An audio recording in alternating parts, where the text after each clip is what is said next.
નમસ્કાર બાલ મિત્રો, યુટ્યુબ ચેનલમાં આપનું હાર્દિક સ્વાગત છે. આજે આપણે ભાગ નંબર 120માં દાખલા નંબર 56થી 65 સુધીના દાખલાનું સોલ્યુશન મેળવશું. તો ચાલો આપણે શરૂ કરીએ. દાખલો નંબર 56. 3 અઠવાડિયા એટલે કેટલા દિવસ થાય? આપણને ખ્યાલ છે કે એક અઠવાડિયું એટલે 7 દિવસ. તો 3 અઠવાડિયા એટલે 7 તેરી 21, 21 દિવસ એ આવે. એટલે કે બી ઓપ્શન એ આપણો સાચો જવાબ. દાખલો નંબર 57. 8 દિવસ એટલે કેટલા કલાકો થાય? હવે તે માટે સૌપ્રથમ આપણે દિવસના કલાક અને પછી કેટલા દિવસ છે તેના કલાક આપણે શોધીએ. તો એક દિવસમાં 24 કલાક થાય. તો આપણે 8 દિવસના કલાક શોધવા માટે 8 દિવસ ગુણ્યા 24 કરીશું તો આપણને મળશે 192. 24 × 8 192 એટલે આપણો ઓપ્શન નંબર એ સાચો જવાબ આવશે. દાખલો નંબર 58. જૂન પછીનો ત્રીજો મહિનો કયો હશે? તો જૂન પછી જુલાઈ, ઓગસ્ટ અને સપ્ટેમ્બર. એટલે આપણે જોઈએ તો જૂન પછીનો ત્રીજો મહિનો આવશે સપ્ટેમ્બર. ઓપ્શન નંબર સી એ આપણો સાચો જવાબ આવશે. દાખલો નંબર 59. 1 કિગ્રા અને 200 ગ્રામ બરાબર કેટલા થાય? તો આપણે જોઈએ તો 1 કિલોગ્રામ એટલે 1000 ગ્રામ અને બીજા 200 ગ્રામ. તો 1000 ને 200 ગ્રામ કરીએ તો આમાં જોઈએ તો 120 કિલો ન આવે, 1200 કિગ્રા ન આવે, 1200 ગ્રામ આવે. કારણ કે 1000 ગ્રામ અને 200 ગ્રામ એટલે 1200 ગ્રામ થાય. એટલે આપણો ઓપ્શન નંબર સી એ સાચો જવાબ આવશે. આ પણ ન આવે. શું કામ?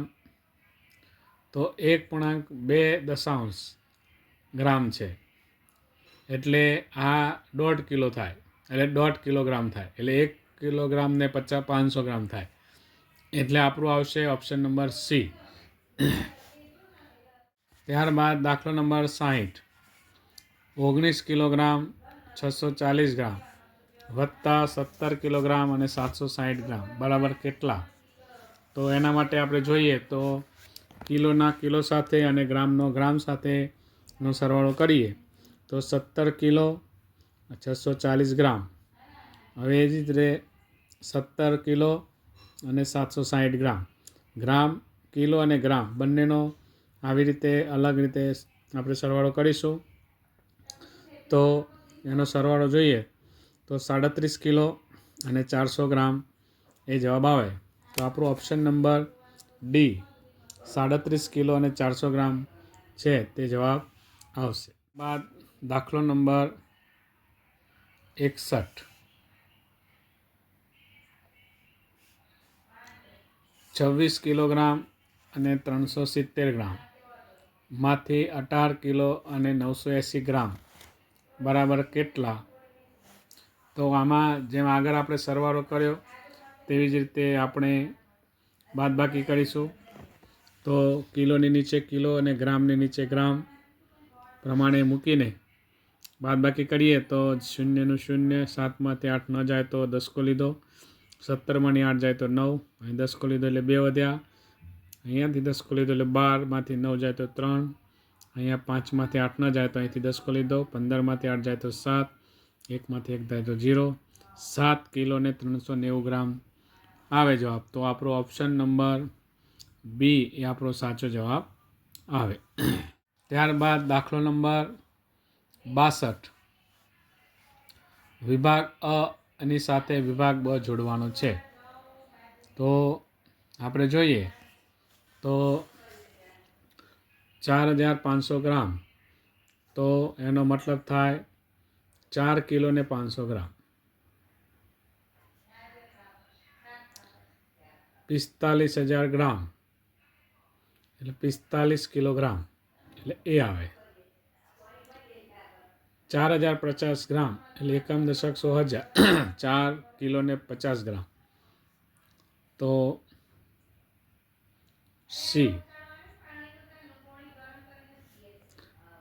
4005 ગ્રામ તો 4.005 એટલે ડી.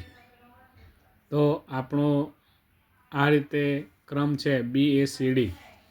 તો આમાં જોઈએ તો 1B 1B 2A 3C 4D એ BACD. તો આપણો ઓપ્શન નંબર એ સાચો જવાબ છે. આવો જ્યારે પ્રશ્ન પૂછાય તો સૌપ્રથમ આપણે જોડકામાં સાચો જવાબ લખીને પછી આ પ્રમાણે એ સિરીઝમાં જે જવાબ આવતો હોય તે આપણે કરીશું. એટલે BACD પ્રમાણે જોઈએ તો આપણને એ ઓપ્શન આવશે. ત્યારબાદ દાખલો નંબર 63. 100 ગ્રામ કોથમીરના રૂપિયા 10 છે તો 1 કિલોગ્રામ કોથમીરના કેટલા રૂપિયા થશે?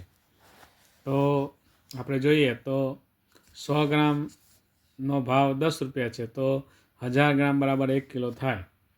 તો 1000 ગ્રામના કેટલા થાય? તો 1000 ગ્રામના આપણે જોઈએ તો 1000 ગુણ્યા 10 ને છેદમાં 100 કરીએ અને ટૂંકમાં 100 ગ્રામ છે એટલે 100 એ દાન, 10 એ દાન 100 એ 100 રૂપિયા આપણે કોથમરીનો ભાવ થાય.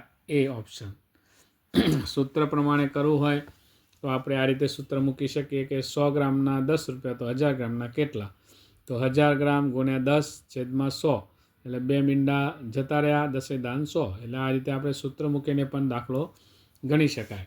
બીજું આપણે 1 કિલોગ્રામ બરાબર 1000 ગ્રામ થાય તે વસ્તુ પણ આપણે ધ્યાનમાં રાખીશું. ત્યારબાદ દાખલો નંબર 64. રમેશ 4 કિલોગ્રામ 270 ગ્રામ ચોખા અને 7 કિલોગ્રામ 3 કિલોગ્રામ 550 ગ્રામ ઘઉં ખરીદે છે તો કુલ કેટલું વજન એને ઊંચકવું પડે? તો આમાં આપણે કુલ વજન શોધવા માટે ચોખાનો વજન અને ઘઉંના વજનનો સરવાળો કરીશું. તો ચોખાનો વજન છે 4 કિલો 270 ગ્રામ અને ઘઉંનો વજન છે 3 કિલોગ્રામ ને 550 ગ્રામ. એનો સરવાળો કરીશું તો 0 ને 0 7 ને 5 12 વિધિ 1 5 ને 3 8 4 ને 3 7 7 કિલોગ્રામ 820 ગ્રામ આપણો જવાબ આવે. તો અહીંયા ઓપ્શન નંબર એ આપણો સાચો જવાબ આવશે.